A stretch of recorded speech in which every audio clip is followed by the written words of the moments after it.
Tá, muito obrigado. Bom dia, caros ouvintes que estão assistindo o programa ao vivo e aqueles que vão assistir futuramente pela playlist. Nós vamos hoje reiniciar novamente o nosso curso, falarmos sobre o curso A Igreja Bíblica, a igreja que está descrita na Bíblia, tanto no Velho quanto no Novo Testamento. Nós vimos na lição 1 o significado da igreja bíblica. Nós vimos nessa lição que igreja, que a palavra é traduzida do grego, é assembleia, são os chamados para fora. Então, a igreja de Jesus Cristo não são prédios físicos, muito pelo contrário. Nós vimos que a igreja de Cristo são formadas, são as pessoas, são os seguidores, são seus discípulos que aceitaram Jesus Cristo como Senhor e Salvador, se batizaram, e essas pessoas, esses membros do seu corpo, são a igreja bíblica. Nós vimos na lição 2 que a igreja foi planificada, Deus planejou a igreja bíblica antes da criação do mundo. No Velho Testamento, os profetas profetizaram a vinda da igreja de Cristo, a igreja de Deus, o reino de Deus, e seria lá em Jerusalém. Também no Novo Testamento, o profeta João Batista pregou o arrependimento, porque o reino de Deus, o reino de Cristo estava próximo. Então, também foi profetizado. O próprio Jesus Cristo, que veio ao mundo, já iniciou a sua missão pregando o arrependimento, que o reino dele estava chegando. Jesus Cristo teve um papel muito importante para o início da igreja bíblica. Ele tem um papel muito importante dado por Deus.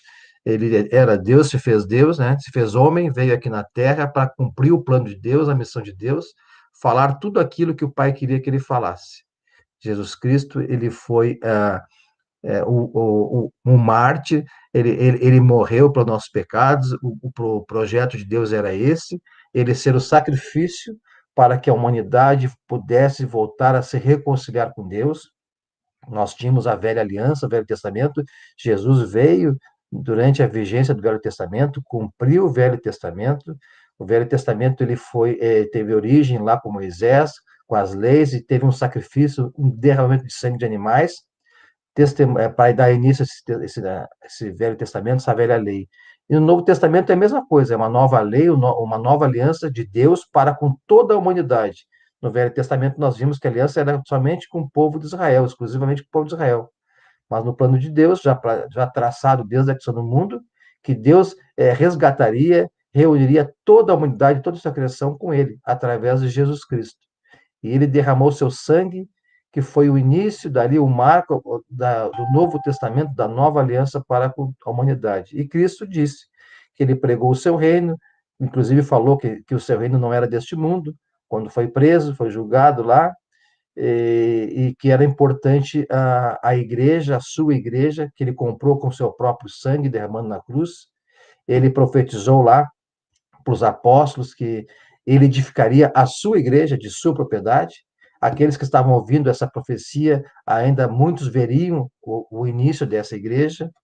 Na lição 3, nós vimos o início dessa igreja, foi lá no dia de Pentecostes, após a ressurreição de Jesus Cristo. Cristo havia prometido para os apóstolos que ele subiria para o Pai, que Deus mandaria para eles o Consolador, o Espírito Santo, que eles esperassem em Jerusalém, que eles receberiam o Espírito Santo.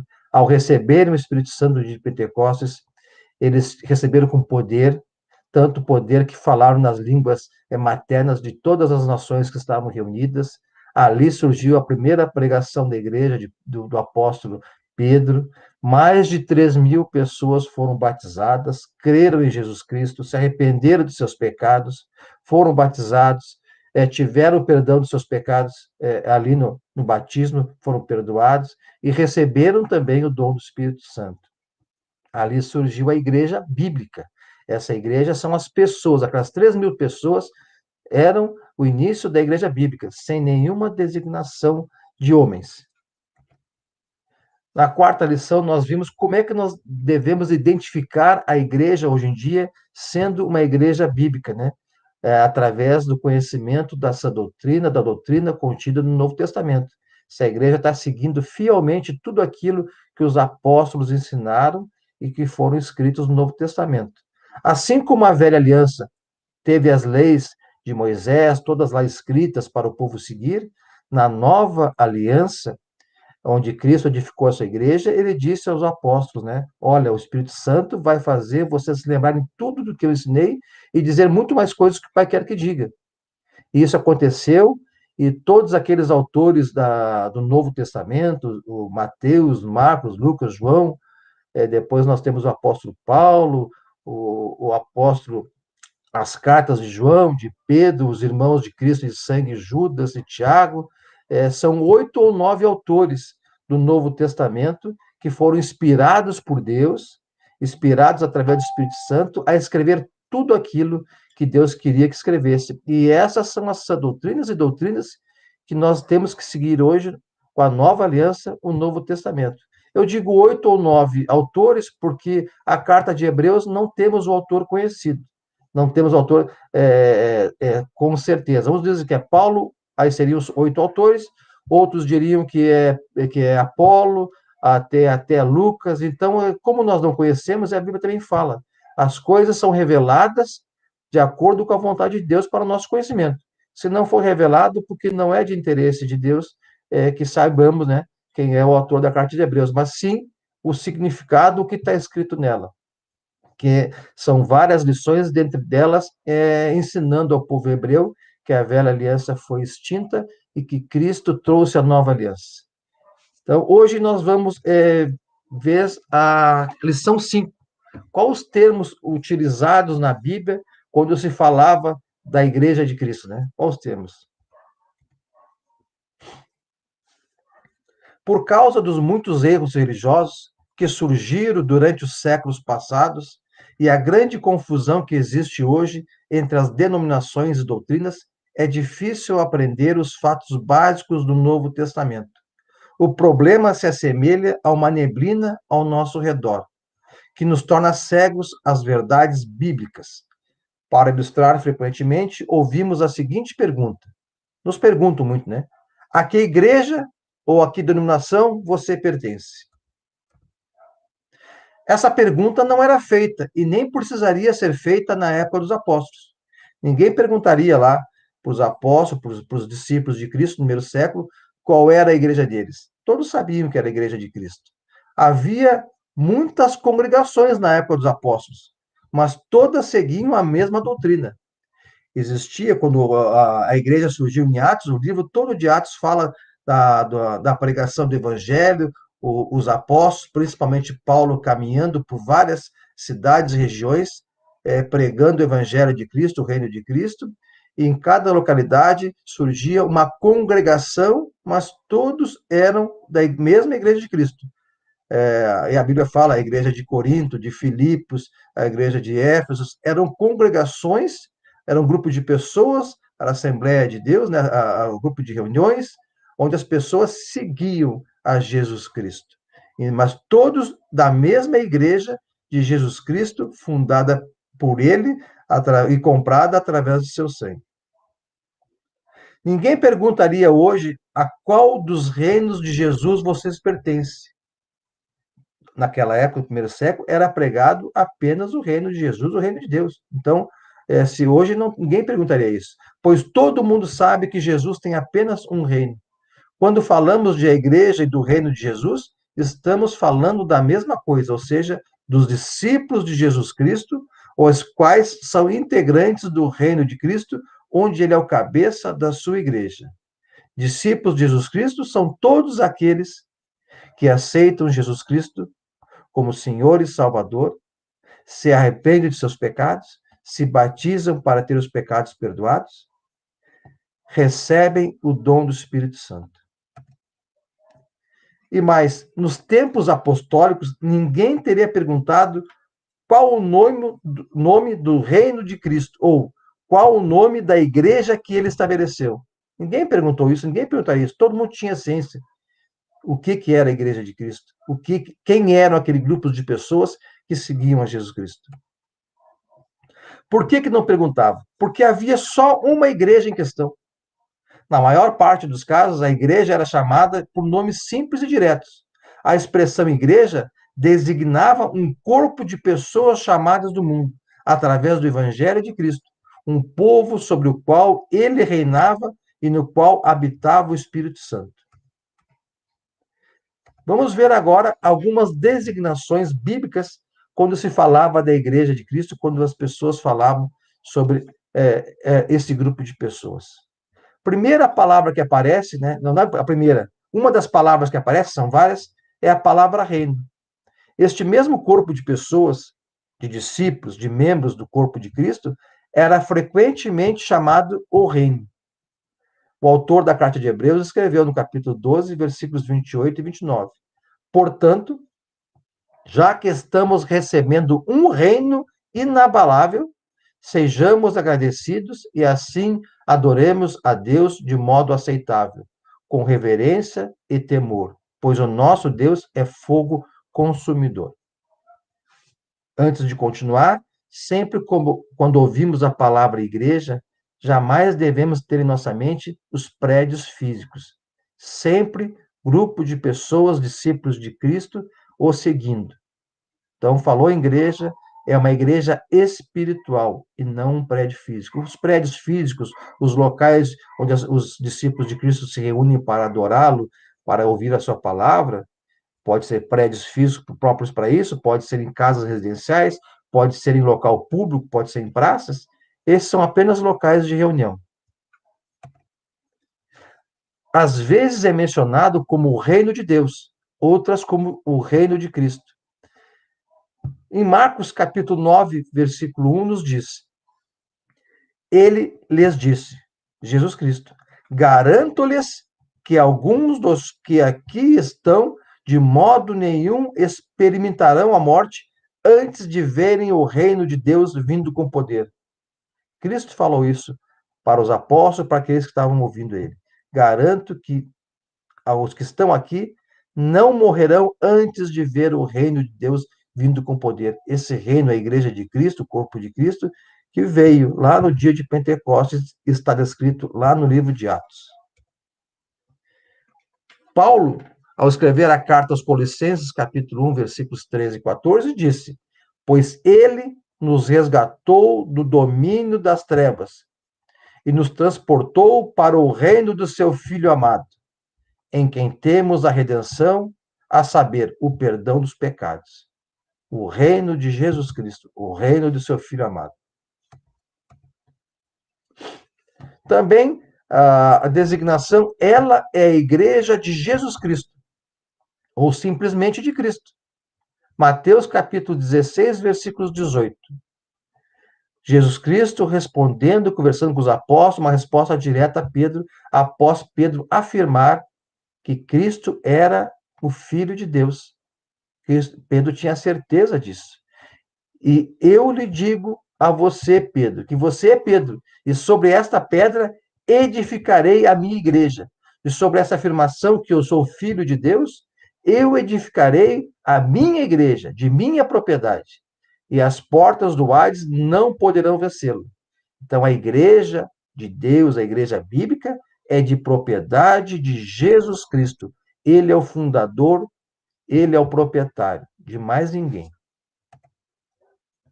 Paulo escreveu aos Romanos, capítulo 16, versículo 16, ao final da carta, ao saudar os irmãos, né? Saúdem uns aos outros com um beijo santo. Todas as igrejas de Cristo enviam-lhes saudações. Como assim todas as igrejas de Cristo? Todos os grupos, congregações da mesma igreja única de Jesus Cristo, onde ele é o proprietário, todos esses grupos, discípulos de Cristo, em qualquer localidade que esteja, pertencem ao reino de Cristo, à igreja de Cristo, ao corpo de Cristo. A igreja é a propriedade de Jesus Cristo, pois ele a comprou com seu próprio sangue. O autor da carta de Hebreus escreveu no capítulo 12, versículos 28 e 29. Cuidem de vocês mesmos e de todo o rebanho sobre o qual o Espírito Santo os colocou como bispos, para pastorear a igreja de Deus que ele comprou com seu próprio sangue. Desculpe, essa passagem é de citação, não está em Hebreus capítulo 12, versículo 28 e 29. Acho que está em Atos, quando ele falou com os bispos e os bispos ali de Éfeso. Deixa eu só confirmar aqui, porque a gente, quando digita, a gente comete essas gafes de digitação. Copia e cola, né? Então, vamos corrigir para não ter problema. Deixa eu ter certeza aqui. É Atos. Vamos ver se já nos dá um conhecimento bom para buscar. Aqui. É Atos, capítulo 20, versículos 28. Cuidem de vocês mesmos e de todo o rebanho sobre o qual o Espírito Santo os colocou como bispos, para pastorearem a igreja de Deus, que ele comprou com o seu próprio sangue. Peço desculpas por esse erro de digitação, do copia e cola. Então, é Atos, capítulo 28, quando o apóstolo Paulo chamou os presbíteros, os bispos de Éfeso ali, e deu essa missão, esse alerta para ele, né? Então, Cristo comprou a sua igreja com seu próprio sangue. Por isso, quando falamos da Igreja de Jesus ou da Igreja de Cristo, não nos referimos a uma organização humana, mas ao contrário, falamos de um corpo espiritual, do qual Jesus é o fundador e proprietário. Então, qualquer igreja que você frequentar hoje, grupo de pessoas que se reúnem para adorar a Deus, ouvir a palavra de Deus, tem essa preocupação aí de realmente se esse grupo de pessoas, discípulos de Cristo, estão seguindo o Evangelho, o Novo Testamento, a sã doutrina e que foi ensinada pelos apóstolos a partir do surgimento da igreja. Em Atos capítulo 2 aqui, a comunhão dos cristãos, né? Atos capítulo 2, versículo 42. Após os 3.000 batizados, né? Após ter formado a igreja espiritual de Jesus Cristo, é que eles se dedicavam ao ensino dos apóstolos e à comunhão. E hoje nós temos que estar na comunhão dos irmãos, né, dessa igreja espiritual, reunidos para estarmos se dedicando ao ensino dos apóstolos, que foi registrada pelo Novo Testamento por servos de Deus inspirados pelo Espírito Santo. Tudo que está aqui no Novo Testamento, as doutrinas, essas doutrinas para nós, são inspiradas por Deus. É a vontade de Deus que sigamos e cumpramos. Obediência ao Evangelho, a Jesus Cristo. É chamada a Igreja de Deus ou do Senhor. A igreja é frequentemente chamada de a Igreja de Deus, pois tudo neste mundo pertence a Deus. E por isso, tudo que pertence a Deus pertence também a Cristo. Portanto, quando falamos do reino de Deus ou do reino de Cristo, a Igreja de Deus ou a Igreja de Cristo, estamos falando da mesma instituição divina. Olha na segunda carta de Paulo aos Coríntios, capítulo 1, versículo 1. A saudação dele, né? Paulo, apóstolo de Cristo Jesus, pela vontade de Deus, e o irmão Timóteo, a igreja de Deus, escrevendo aos irmãos lá em Corinto, a congregação da igreja em Corinto, dizendo, identificando ela como a igreja de Deus, que está em Corinto, com todos os santos de toda a Acaia. Paulo, escrevendo a primeira carta a Timóteo, também falou, pois se alguém não sabe governar sua própria família, como poderá cuidar da igreja de Deus? Esse era uma qualidade que tem que ter os apóstolos, presbíteros e pastores, governar a sua própria família. Tendo sua família temente a Deus, né? Então, como se não podem governar a própria família, seus filhos, como poderão os presbíteros, bispos e pastores governar, terem essa função na igreja de Deus, se não tem essa qualificação? O apóstolo João, capítulo 17, versículo 10, escreveu: Jesus dizendo, tudo que tenho é teu, e tudo que tens é meu. Ou seja, então quando falamos na igreja de Deus ou da igreja de Cristo, é a mesma coisa, porque Deus e Cristo são, são as divindades, tudo que tem que é um é de outro. Então, Jesus Cristo, Deus e Espírito Santo. Também foi chamado, nós temos a terminologia lá na Bíblia, no Novo Testamento, reino dos céus. Em Mateus capítulo 16, versículo 19, Jesus Cristo falou para Pedro, eu lhe darei as chaves do reino dos céus. O que você ligar na terra, terá sido ligado nos céus. E o que você desligar na terra, terá sido desligado nos céus. Outra terminologia também utilizada são santuários, templos de Deus. Paulo escreveu a primeira carta em Coríntios, capítulo 3, versículos 16 e 17, nos disse: vocês não sabem que são santuários de Deus? e que o Espírito de Deus habita em vocês? Ao sermos batizados, ao aceitarmos Jesus Cristo como Senhor e Salvador, ao nos arrependermos dos nossos pecados, da nossa vida antiga, nós recebemos o perdão dos pecados, saímos das águas do batismo, ao morrer, ao ser imersos, nós morremos com Cristo, ao sair das águas do batismo, nós ressuscitamos com Cristo. E recebemos o Espírito Santo em nosso corpo. Nós somos o santuário de Deus. Em nós habita o Espírito Santo. Se alguém destruir o santuário de Deus, Deus o destruirá, pois o santuário de Deus, que são vocês, é sagrado. Os discípulos de Cristo são os santuários de Deus. Paulo aos Colossenses escreveu: Cristo, ele é a cabeça do corpo, que é a igreja. Então, outra terminologia utilizada para a igreja de Cristo, para o seu reino, também como corpo de Cristo. Nós, discípulos de Cristo, os batizados, os seguidores, os fiéis a Jesus Cristo, nós somos membros integrantes desse corpo de Cristo, onde Cristo é o cabeça, é o primogênito dentre os mortos, para que tudo nele tenha supremacia. Também, outra terminologia utilizada, lemos poucas vezes, mas tem lá, como caminho. Em Atos, capítulo 9, versículo 1 e 2, Saulo, né? Saulo, antes de ser batizado, antes de ter um encontro com Jesus Cristo, antes de ter revelações e passar a ser um apóstolo de Cristo. Saulo era um fariseu, perseguidor dos cristãos. Então, está dito lá, enquanto isso, Saulo ainda respirava ameaças de morte contra os discípulos do Senhor.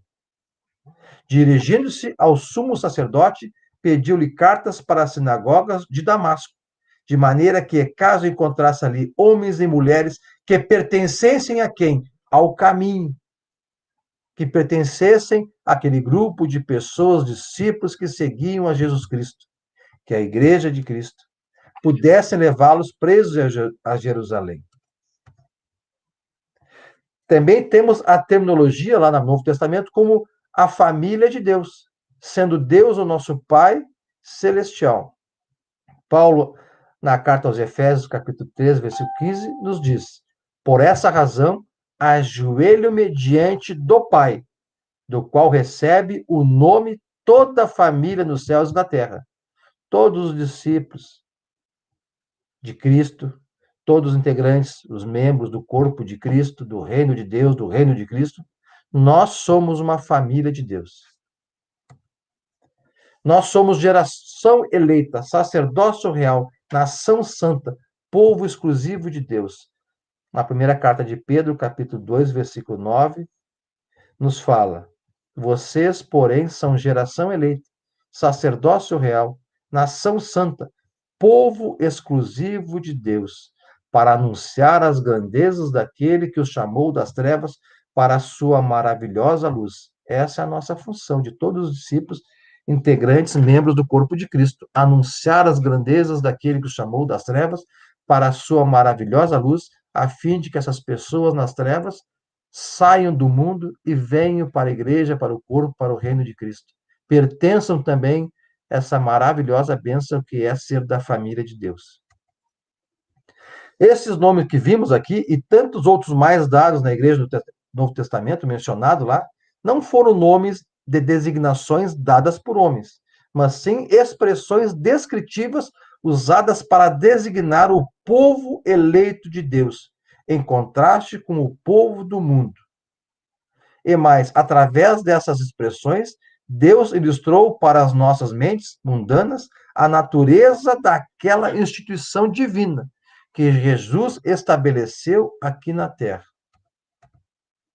Significado da palavra igreja, né? Nós falamos lá que a igreja, quando veio do hebraico para o português, assembleia, reunião, os chamados de fora. O termo igreja se encontra 110 vezes no Novo Testamento. 92 delas referem-se a congregações nas várias cidades. Éfeso, Corinto, Filipos, regiões da Galácia, as Tessalonicenses e tantas outras, as quais faziam parte do corpo real de Jesus. Os membros, os integrantes, e não os prédios físicos. Naquela época nem era um prédio, era em casas, né? Então, eram as pessoas, os membros integrantes desse corpo real de Jesus.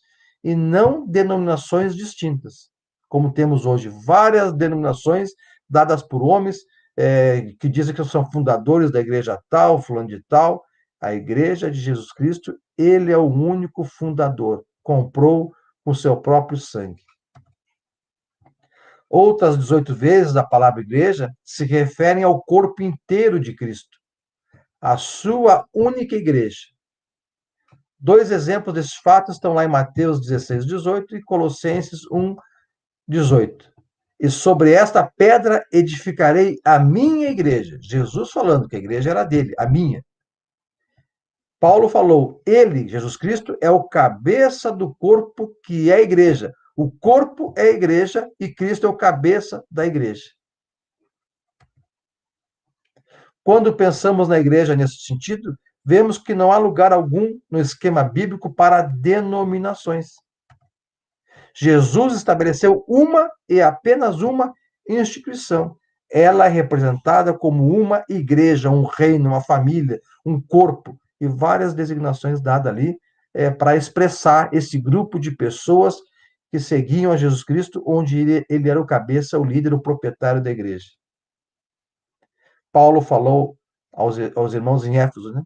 Capítulo 4, versículos 4 e 6. Há um só corpo e um só Espírito, assim como a esperança para a qual vocês foram chamados é uma só.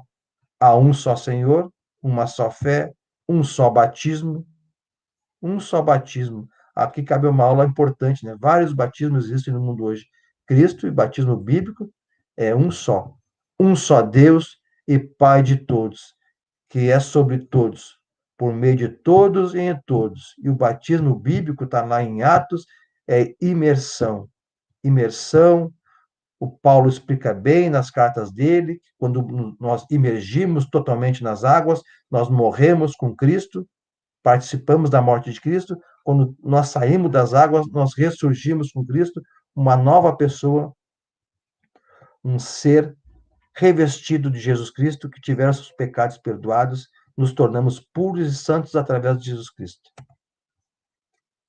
Nenhuma outra instituição civil, social ou religiosa pode substituir esta entidade divina, este corpo espiritual que o próprio Jesus fundou, essa igreja espiritual. Também temos expressões contidas na Bíblia para os membros da igreja de Cristo, os discípulos de Cristo, né?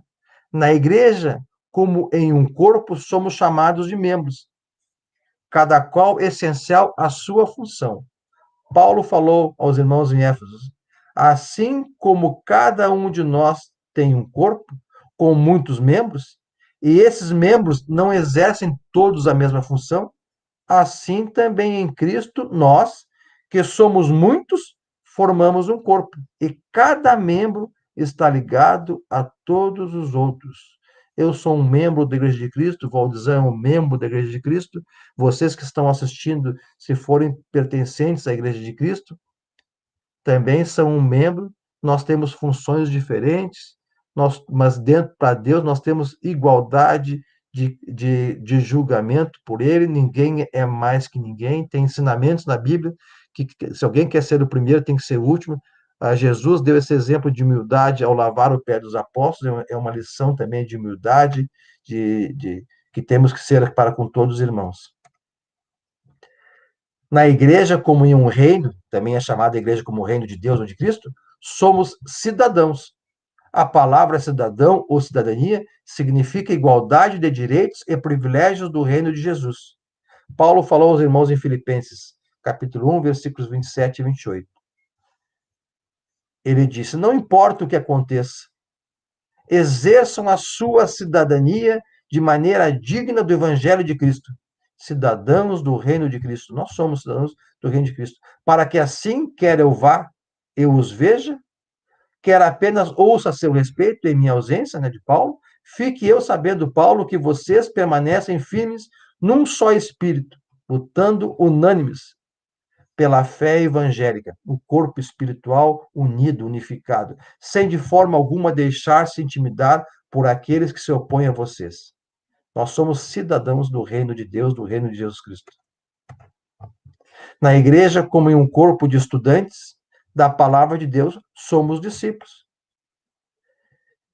João, capítulo 8, versículo 31, nos diz: Jesus falando aos judeus que haviam crido nele, e nós somos pessoas, membros do corpo de Cristo, cidadãos de Deus, que cremos em Deus, em Jesus Cristo. Se vocês permanecerem firmes na minha palavra, verdadeiramente serão meus discípulos. Ou seja, nós que estamos aqui ouvindo, assistindo esse estudo, se nós permanecermos firmes na palavra de Cristo, de Deus, que é contido na Bíblia, mais precisamente a Nova Aliança no Novo Testamento, na doutrina repassada por nós, pelos apóstolos, por esses servos inspirados pelo Espírito Santo que escreveram, se nós permanecermos firmes nessa palavra, nós somos verdadeiramente discípulos de Jesus Cristo. Na igreja, como em uma família espiritual, somos filhos de Deus. Paulo falou aos irmãos da região da Galácia, em Gálatas 4, versículos 6 e 7. E porque vocês são filhos, Deus enviou o Espírito de seu Filho ao coração de vocês. E ele clama, Abba, Pai. Assim você já não é mais escravo. Não somos mais escravos do pecado, mas filho. E por ser filho, Deus também o tornou herdeiro. Nós temos os discípulos de Cristo, aqueles que seguem firmemente a palavra de Cristo. Nós temos o Espírito de Jesus Cristo, o Espírito de Deus, nos nossos corações. Não somos mais escravos do pecado. Nós somos herdeiros, junto com Cristo, do reino de Deus. A expressão filho representa a relação mais íntima entre Deus e os homens e indica também a mudança que acontece em nossas vidas através do novo nascimento da água e do Espírito. Se somos filhos de Deus, nesta família espiritual, uma família tem pai. Também somos irmãos, tem irmãos. Em nossa relação uns para com os outros dentro da igreja, uns para com os outros membros, um para com os outros discípulos, todas as terminologias que contidas na Bíblia, nós somos irmãos um dos outros, do corpo de Cristo. Paulo escreveu ao Timóteo na primeira carta, capítulo 4, versículo 6. Timóteo, se você transmitir essas instruções aos irmãos, aqui está falando aos irmãos, está definindo, será um bom ministro de Cristo Jesus, nutrido com as verdades da fé e da boa doutrina que tem seguido. Então, aqui está a identificação que nós, membros do corpo de Cristo, nós, discípulos do corpo de Cristo, nós, cidadãos do reino de Deus, nós somos, entre nós, irmãos. Em nossa relação pessoal com Cristo, somos cristãos. Significa que nós somos de Cristo. Pedro, em sua primeira carta, capítulo 4, versículos 15 e 16. Se algum de vocês sofre, que não seja como assassino, que não seja como ladrão, que não seja como criminoso, ou como quem se intromete em negócios alheios. Contudo, se sofre como cristão, não se envergonhe, mas glorifique a Deus por meio desse nome. Então, nós somos também cristãos. Nós somos, por que você é cristão? Nós somos propriedade de Cristo, nós somos de Cristo, nós somos seguidores de Cristo. Se sofremos como cristão, temos que ter orgulho, pois Cristo, Jesus Cristo, sofreu por nós. Na igreja, como uma entidade purificada, também somos santos. Nós temos, nos tempos apostólicos, a expressão santo foi usada para indicar todos os irmãos vivos e nunca jamais para indicar alguém especial, mais puro do que os outros cristãos, e também era usado por Paulo nas saudações aos irmãos nas igrejas em Corinto, em Éfeso, em Filipos, Colossos e Tessalônica. Então a palavra santo era usada para indicar os membros do corpo de Cristo, para indicar os discípulos de Cristo, todos eram santos, todos em igualdade de condições, ninguém mais especial que ninguém, eram pessoas vivas, eram pessoas purificadas. Na carta de Paulo aos Coríntios, primeira carta, capítulo 1, versículo 1 e 2, nos diz: Paulo, chamado para ser apóstolo de Cristo, pela vontade de Deus, e o irmão Sóstenes, a igreja de Deus. Ela está identificando aqui, né? Dando uma terminologia, a igreja de Deus, que está em Corinto. Corinto tem uma congregação que pertence à Igreja de Deus. Aos santificados, todos os membros dessa congregação de Corinto, que faz parte da Igreja de Deus, são santificados em Cristo Jesus e chamados para serem santos, puros, tiveram seus pecados perdoados e uma vida santa e justa, como Deus é santo e justo, juntamente com todos os que em toda parte invocam o nome do Senhor Jesus Cristo, Senhor deles e nosso. Então, nós somos santos para Deus, nós somos santos para Cristo. Nós somos pessoas que foram santificadas no sangue de Jesus Cristo através do batismo. Alguém pode falar, tá, mas e se nós pecarmos? Está escrito na Bíblia. Basta reconhecer novamente nossos pecados, se arrepender, pedir perdão a Deus, confessar nossos pecados a Deus, e Ele novamente nos purifica, nos tornando santos e puros, assim como nós saímos do batismo. A palavra santo significa santificado, separado para o serviço de Deus e purificado, mas nunca uma pessoa já morta com poderes milagrosos. Hoje há uma deturpação do verdadeiro sentido dado à expressão santo na Bíblia. Em toda parte do mundo houve pessoas, obviamente piedosas, durante suas vidas, que hoje são elevadas muito acima das multidões dos fiéis e chamados oficialmente santos pelos homens. Não está na Bíblia. E se uma cidade tem um religioso destacado do passado, todo mundo gasta os seus bens e esforços para canonizar a memória daquela pessoa. Lendas surgem sobre sua vida, além de milagres a ela atribuídos durante a vida, e até mesmo depois da sua morte. Mas nada disso se encontra na Bíblia. Pelo contrário, somos advertidos na Bíblia contra a prática de orar a imagens e aos mortos, ou de considerar qualquer pessoa viva ou morta, ou qualquer imagem, uma mediadora entre nós e Deus. Só há um mediador entre nós e Deus, Jesus Cristo. Ele disse que era o caminho, a vida e a verdade, e ninguém iria ao Pai a não ser através dele. Jesus disse, né? Lá, até eu falei aqui um pouquinho antes, está escrito no Evangelho de João, versículo 14, 6, eu sou o caminho, a verdade e a vida. Ninguém vem ao Pai, a não ser por mim. Ninguém vai ao Pai por santo, por imagens, por outros deuses. Ninguém chega ao Pai. Se estão orando, estão pedindo coisas para santos, para imagens, infelizmente não está chegando a Deus. É através de Jesus Cristo. No sentido bíblico, todo integrante da Igreja de Cristo, do corpo de Cristo, é um santo, separado para o serviço de dedicação inteiramente a Deus até a morte física. Apenas. Nós sabemos que nós morreremos somente uma vez. Esse corpo vai voltar para a terra, para o pó. Nosso espírito vai para Deus, para uma vida eterna. Essa é a nossa esperança, é isso que nós temos que pregar para a humanidade. Jesus Cristo e essa esperança e essa promessa que ele nos deu. Na igreja bíblica, também seus membros são designados sacerdotes. Somos sacerdotes, sendo Jesus nosso único sumo sacerdote e para sempre.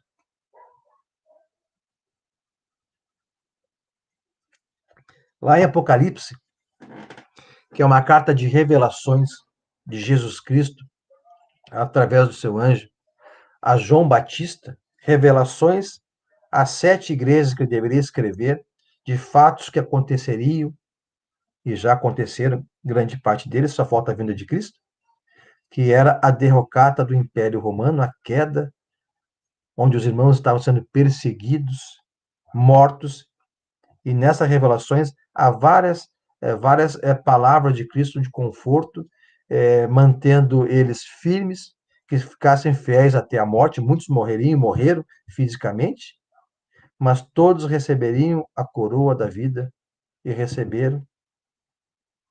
E ela termina com a vinda de Cristo, falta só isso acontecer. Estamos ansiosos para que ele venha e nos leve para o seu reino celestial, né? Então lá nos diz: ele nos ama e nos libertou dos nossos pecados por meio do seu sangue e nos constituiu reino e sacerdotes. Nós somos parte do reino, nós somos o reino e sacerdotes para servir a seu Deus e Pai.